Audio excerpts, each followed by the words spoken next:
My name is Mike Franzak, and I'm the Planning Director for the City of Muskegon. Right now, I'm going to be discussing with you the goals identified in the new master plan update for the Angell neighborhood. Just a disclaimer that these plans are still in draft form and we are seeking comments and feedback. Here's a look at the different initiatives that will be identified throughout the master plan.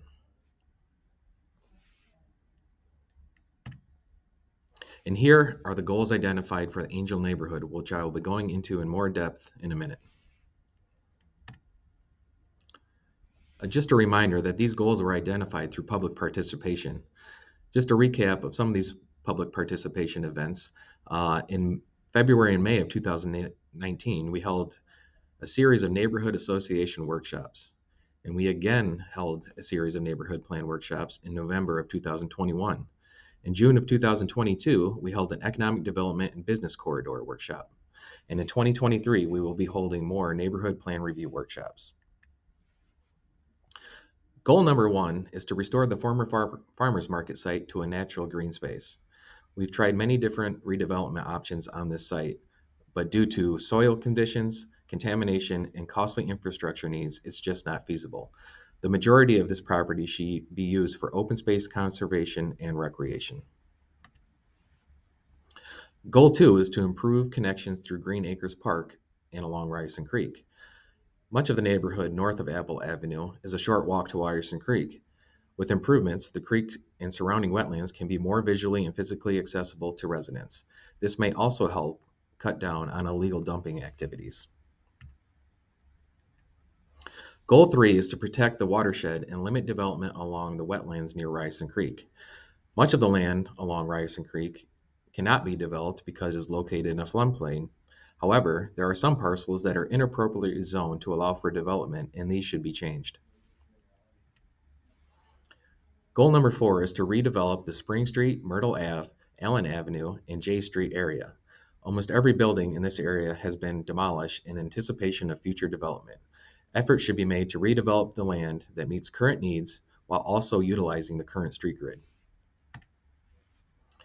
Goal 5 is to provide connections to the citywide and regional non-motorized path network. The Lakeshore Trail on the north end of the neighborhood is nearby, but difficult to access due to the highway. The Laketon Trail on the south end of Angell is more accessible, but no formal route connects the two. Goal 6 is to redevelop vacant residential lots throughout the neighborhood.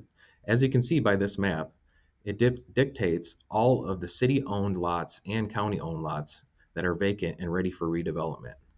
At one time, all of these lots contained homes and they contributed to the tax base. It's a top priority to redevelop these lots and help fund the infrastructure that runs through them. Goal 7 is to correct the zoning designations throughout the residential sections of the neighborhood to reflect the type of housing that exists. In this neighborhood, many multifamily houses already exist, but are improperly zoned for single-family use, which restricts the financing options and limits the ability of the homeowners to fund maintenance projects. Many other building types, such as churches and former storefronts, exist throughout the neighborhood, but they have outlived their original use. However, reusing these buildings proves to be difficult because of the zoning limitations, which usually restricts it to single-family homes, which is why many of these buildings still remain vacant today. So what's next? We still want to know your thoughts on these goals. So please join us Tuesday, March 21st at 5:30 p.m., where the city staff will be hosting a master plan meeting for the Jackson Hill, Angell, McLaughlin, and Nelson neighborhoods at the Angell Community Church. If you can't attend, please leave feedback online or contact city staff directly to discuss. Thank you.